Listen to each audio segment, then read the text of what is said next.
Everyone knows about the Peaky Blinders from the television show. The perfectly tailored suits, the slow-motion swagger, the cigarettes and whiskey, and Tommy Shelby's icy blue stare. They are frozen in time as working-class anti-heroes, beautiful outlaws fighting oppression with style. But here's what they do not tell you. The real gang was nothing like that glorious image. It got uglier, messier, and far more brutal than any television show would dare to depict. Let me take you back to where this really began, because the Peaky Blinders you think you know never actually existed. The real gang emerged in the 1880s, not the 1920s. There were no tailored suits, no political machinations, no international smuggling operations. These were boys, some as young as 12 or 13, born into the absolute worst slums Victorian England had produced. Birmingham in 1885 was hell on earth for the working poor. Families of 8 crammed into single-room houses with no running water, no sewage system, working 12-hour shifts in factories that regularly killed or maimed their employees. The city produced guns and machinery for the British Empire, while its own children starved in the streets. The real Peaky Blinders controlled maybe 6 or 7 streets in the Small Heath and Cheapside areas. Their territory could be walked end to end in 20 minutes. They did not negotiate with politicians or run sophisticated betting operations. They beat people for pocket change, stole bicycles, demanded pennies from shopkeepers too afraid to refuse. Historical court records show arrests for assault, petty theft, public drunkenness. In 1891, gang member Harry Fowles was arrested for stealing a pocket watch worth 2 shillings. In 1893, George Eastwood was jailed for 6 months for attacking a man who looked at him wrong in a pub. These were not masterminds, these were thugs. But the violence? That part the television show actually undersells, though it romanticizes how it happened. The real Peaky Blinders did not kill with style or purpose. They maimed for sport. One documented case from 1896 describes a victim whose face was slashed open from ear to mouth because he had won money from a gang member in a card game. The wound required 30 stitches and left him permanently disfigured. Unable to work, his family pushed into even deeper poverty. Another case involved a young woman, 17 years old, beaten so badly for rejecting a gang member's advances that she lost hearing in one ear. The courts recorded these crimes in clinical detail. The victims had names, families, futures, destroyed. And their weapons? Yes, they really did sew razor blades into their flat caps, though historians debate how often they actually used them versus just claiming they did to build fear.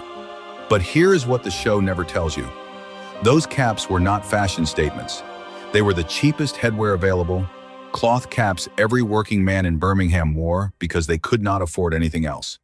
The razors were not military grade or specially made. They were straight razors stolen from barbershops or taken from their own father's shaving kits. Everything about the real Peaky Blinders screamed poverty, not power. The gang peaked around 1897 with maybe 40 to 60 active members. Compare that to the sprawling criminal empire of the television show. Most real members were in their teens or early 20s. By their mid-20s, those who survived were either in prison, had moved on to legitimate work, or were dead from disease, alcoholism, or violence. There was no retirement plan for real Peaky Blinders. There was no building a legacy. There was just survival, day after day, in a city that wanted them dead or locked away. Now let me bring you to a specific moment that captures everything the television show refuses to acknowledge. Birmingham, 1896. A cold November night. A grocer named William Jenkins locked his shop on Bradford Street at 8 o'clock in the evening. He was 42 years old, father of 5 children, a man who worked 16 hours a day to keep his family fed. 3 members of the real Peaky Blinders had demanded 3 shillings a week for protection. William had refused. Not because he was brave, but because he literally could not afford it. Those 3 shillings were what he spent on bread for his children. They found him in the alley behind his shop. Thomas Mucklow, 19 years old, Edward Derrick, 17, and a third whose name was never recorded because he was only 14, and the courts protected juvenile identities. They did not give speeches about respect or loyalty. They did not offer him a second chance. They beat him until his face was unrecognizable, broke 3 of his ribs, and when he fell, they kicked him in the head until he stopped moving. Then, And this is the part that shows you who these people really were. They robbed his unconscious body. They took the 8 shillings he had earned that day, his pocket watch, and his wedding ring. They left him bleeding in the alley and went to a pub to drink away their earnings. William Jenkins survived, but he never fully recovered. He could not work for 6 months. His shop failed. His family was evicted from their home. 2 of his children were sent to the workhouse because he could not feed them. This was not a calculated business move. This was not strategic empire building. This was cruelty for 3 shillings and the temporary feeling of power it gave 3 boys who had none. But here is where it gets truly dark, where the real gang would absolutely despise how they are portrayed today. In 1897, the most brutal documented crime in Peaky Blinders history occurred, and it was not against a rival gang or corrupt police officer. It was against one of their own. A gang member named David Taylor, just 18 years old, was suspected of talking to police about a robbery. There was no trial, no investigation to determine if this was true. The gang decided he was a traitor, and what they did to him was so horrific that even other criminals testified against them in court. They found David on a Saturday night, dragged him into an alley off Cheapside, and beat him with metal bars and fists for nearly 20 minutes. Court testimony describes how his screams woke entire neighborhoods, how people were too terrified to intervene. When they finished, David Taylor had a fractured skull, broken ribs, a shattered jaw, and injuries so severe he could not walk for 3 months. He was not killed, which would have been a mercy. He was left alive as a message, permanently brain damaged, unable to work, a burden on his already destitute family for the rest of his short life. He died 2 years later from complications related to his injuries. He was 20 years old. This was the real Peaky Blinders, not noble outlaws fighting oppression, not working-class heroes standing up to the system. They were the system's victims turned victimizers, destroying their own communities because they had no other outlet for their rage and desperation. But here is the plot twist that changes everything about that story.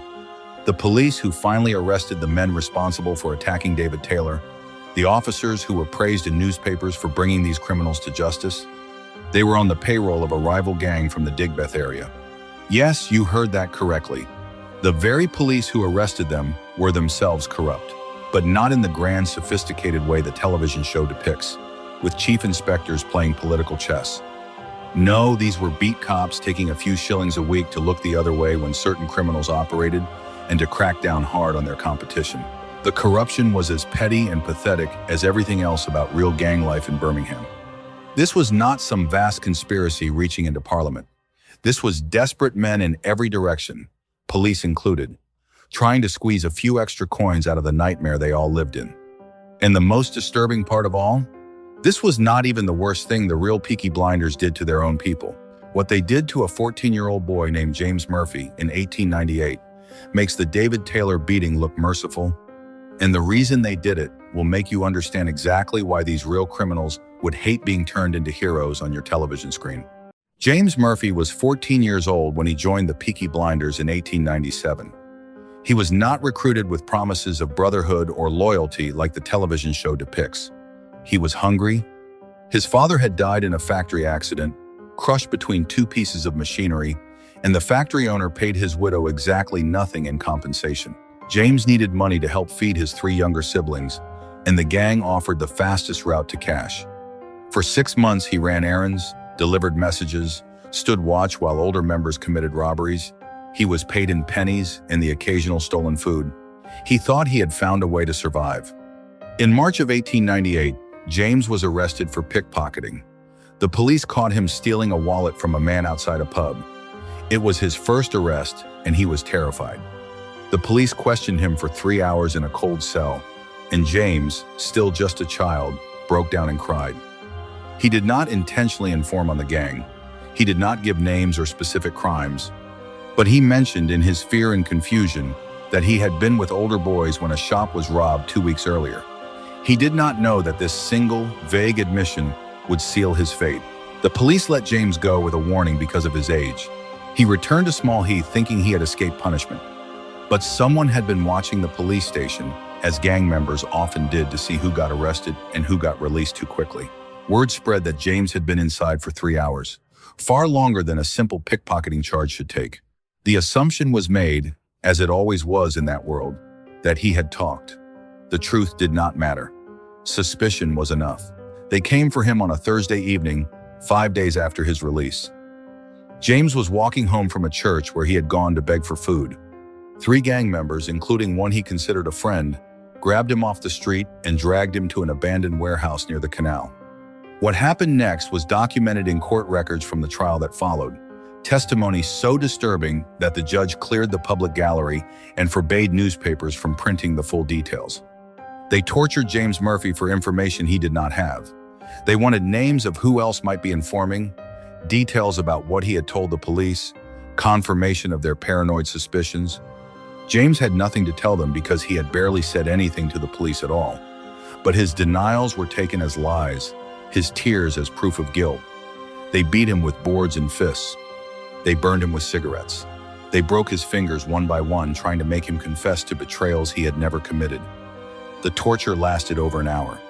When they finally realized he truly had nothing more to tell them, they faced a decision. They could not let him go because he had seen their faces, heard them admit to crimes, witnessed their brutality. But they also could not bring themselves to kill a 14-year-old boy. Not because of morality, but because even in their world, murdering a child would bring heat from the police they could not afford. So they chose a third option, one that still haunts the historical record. They dumped James Murphy, barely conscious and broken, on the steps of Birmingham General Hospital at 2 o'clock in the morning. They left him there like garbage. His body so damaged, the doctors initially thought he would die. He did not die. He survived, but his left hand never worked properly again. 3 fingers permanently curled and useless. His hearing was damaged. He walked with a limp for the rest of his life. And because he was too afraid to testify, because he knew they would kill him and his family if he spoke in court, only 1 gang member was ever arrested, and he served just 18 months in prison. This is what the real Peaky Blinders did to a child. From their own neighborhood, from their own community, from families just as poor and desperate as their own. There was no honor in this. There was no code. There was only fear and violence maintaining itself through more fear and violence. But here is the second plot twist that will make you see everything differently.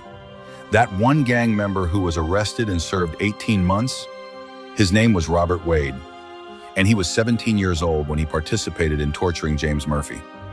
When Robert was released from prison in 1900, he did not return to the gang. He could not. The Peaky Blinders had dissolved while he was locked away, their members scattered by police crackdowns and their own internal paranoia. Robert Wade got a job in a factory, married, had children, and lived a completely ordinary life until he died in 1949. In his final year of life, suffering from lung cancer and knowing he would not survive, Robert Wade gave a confession to a local priest. That confession was preserved in church records and later found by historians. In it, Robert expressed not remorse for what he did to James Murphy, but confusion about why anyone would celebrate the gang he had been part of. He described the Peaky Blinders as, quote, "the worst thing that ever happened to Birmingham, a plague of our own making, boys destroying boys because we knew nothing else." He said the violence was not about power or respect. It was about feeling, even for a moment, like you were not the lowest thing in the world. It was about making someone else hurt the way you hurt every single day. This is why the real Peaky Blinders would hate the television show. Not because it gets the dates wrong or exaggerates their influence, but because it transforms their worst impulses, their most shameful acts, their complete moral failures into entertainment. It makes their victims invisible and their violence beautiful. It gives meaning to actions that had no meaning, purpose to cruelty that was only ever about survival and desperation. The show depicts Tommy Shelby having philosophical conversations about class warfare and political revolution. The real Peaky Blinders could barely read and had no political consciousness beyond resentment. The show depicts carefully planned operations and strategic thinking. The real gang operated on impulse and paranoia. The show depicts loyalty and brotherhood. The real gang turned on each other constantly, destroyed their own members, left children broken and families ruined. And what about James Murphy, the 14-year-old boy whose torture I just described? He lived until 1963. He worked as a street sweeper for 40 years, one of the only jobs his damaged body could perform. He never married. He never had children. He lived alone in a boarding house and drank heavily to manage the pain that never fully went away. When local historians began romanticizing the Peaky Blinders in the 1950s, writing nostalgic newspaper articles about the colorful gang characters of old Birmingham, James Murphy wrote one letter to the editor. It was never published, but it survived in archives. The letter said, quote, "They were not characters, they were criminals. They destroyed lives, mine included. I was a child and they broke me for nothing, for their own fear and stupidity. There is nothing romantic about what they did, nothing worth remembering except as a warning." But even that warning was ignored because the legend was already more appealing than the truth. Now here is what will truly disturb you about all of this. The real Peaky Blinders did not end with some dramatic final battle or last stand. They did not go out in a blaze of glory. They simply faded away, destroyed not by rivals or police, but by something far more mundane and far more devastating. And what that was, what actually killed the real Peaky Blinders, reveals the final truth about why these men would despise being turned into the heroes you see on television. The real Peaky Blinders ended not with gunfire or epic confrontation, but with something the television show would never dare to depict because it is too pathetic, too anticlimactic, too honest about what these men actually were. They ended because they got old, because the world changed around them, and because even their own children wanted nothing to do with what they represented. By 1900, the core members of the gang were in their late 20s and early 30s. In the world they inhabited, this made them ancient. Most had spent time in prison. Many had injuries that never healed properly, infections that weakened them, alcoholism that destroyed their bodies faster than the violence ever could. Thomas Mucklow, the 19-year-old who beat grocer William Jenkins in that alley, was dead by 1903 at age 26 from tuberculosis contracted in prison. Harry Fowles, arrested for stealing a pocket watch, was killed in 1901 during a drunken fight with a man who was not even part of any gang. The younger members who might have carried on the gang's legacy made a different choice. They had watched their older brothers destroy themselves for nothing. When factories began offering slightly better wages in the early 1900s, when social reforms slowly started to provide minimal safety nets, the new generation chose differently. They chose boring, hard, legitimate work over the glamorous criminal life that had never actually been glamorous at all. This is the real reason the Peaky Blinders dissolved. Not because they were defeated by a worthy opponent, they dissolved because even the people who grew up surrounded by them could see it was a dead end. The gang's own children looked at their fathers, broken and bitter and poor despite years of crime, and said no. We will take the factory job. We will take the predictable poverty of honest work over the chaotic poverty of crime. By 1910, the name Peaky Blinders was still used occasionally in Birmingham, but it referred to scattered individuals with no real organization, no continuity with the original gang. The police had also changed their tactics. New laws gave them greater power to crack down on street gangs. Longer prison sentences became standard. The petty corruption that had allowed gangs to operate was slowly being addressed because Birmingham's business leaders realized gang violence was bad for commerce. But here is the second major twist that will change everything you thought you knew. In 1962, a man named Stephen McHickey died in a nursing home in Birmingham at age 87. Stephen had been a Peaky Blinder. He joined the gang in 1894 when he was 19 years old. He participated in robberies, assaults, protection rackets. He served 2 prison sentences. Stephen left the gang in 1900 when he married, and he spent the next 62 years working as a laborer, raising 4 children, living an unremarkable working-class life. In his final months, Stephen's grandson would visit him and ask about the old days. The grandson had heard rumors that his grandfather had been part of the famous Peaky Blinders. By 1962, local historians had already begun romanticizing the gang, turning them into folklore, into colorful characters from Birmingham's rough but authentic past. The grandson expected exciting stories of daring robberies and noble outlaws. What he got instead was something very different. Stephen McHickey's final testimony about the Peaky Blinders was recorded by his grandson in a journal later donated to Birmingham Archives. In it, Stephen describes the gang as, quote, "the greatest shame of my life. A group of terrified boys pretending to be men by hurting people weaker than ourselves. We accomplished nothing. We built nothing. We protected no one. We were parasites feeding on our own community." He described the violence not as strategic but as random and excessive, fueled by alcohol and rage and the deep humiliation of poverty. He said the worst part was the waste of it all. Quote, "We could have organized for better wages. We could have fought the factory owners who were truly destroying us. We could have built something real. Instead, we turned on each other and on people just as poor as we were. We were doing the boss's work for them, keeping our own people down." This is the voice of a real Peaky Blinder, not filtered through television writers. This is a man who lived that life and spent 60 years trying to make up for it. And his final message was not pride, but warning against glorifying it. Stephen McKickey saw the early romanticization of the Peaky Blinders in the 1950s and 60s. He saw newspaper articles calling them local legends, symbols of Birmingham's tough working-class spirit. And it disgusted him. In one of his final conversations with his grandson, he said, quote, "They are making us into heroes, but we were not heroes. We were the villains in our own neighborhood story. We made life worse for everyone, including ourselves. If people want to remember us, they should remember us as a warning, not as something to celebrate." But his warning was not heeded because the legend was already more powerful than the truth. The romantic version was more appealing than the reality of desperate, brutal violence. By the time the television show premiered decades later, the transformation was complete. The real Peaky Blinders had been erased and replaced with fictional characters who shared nothing with them except a name. Now remember William Jenkins, the grocer from the beginning? Let me tell you the rest of his story. William survived that beating, but his life was destroyed. His shop failed.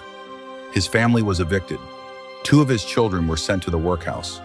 His wife had to take factory work under conditions so dangerous she lost 3 fingers in a machinery accident.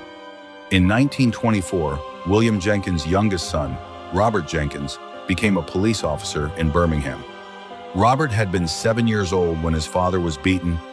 He had watched his family fall apart. He had spent 2 years in the workhouse, and when he grew up, he dedicated his career to making sure gangs like the Peaky Blinders could never operate again. Robert Jenkins worked in Birmingham police for 35 years and was decorated multiple times. When Robert died in 1967, his obituary mentioned his devotion to law enforcement after his father was victimized by gang violence.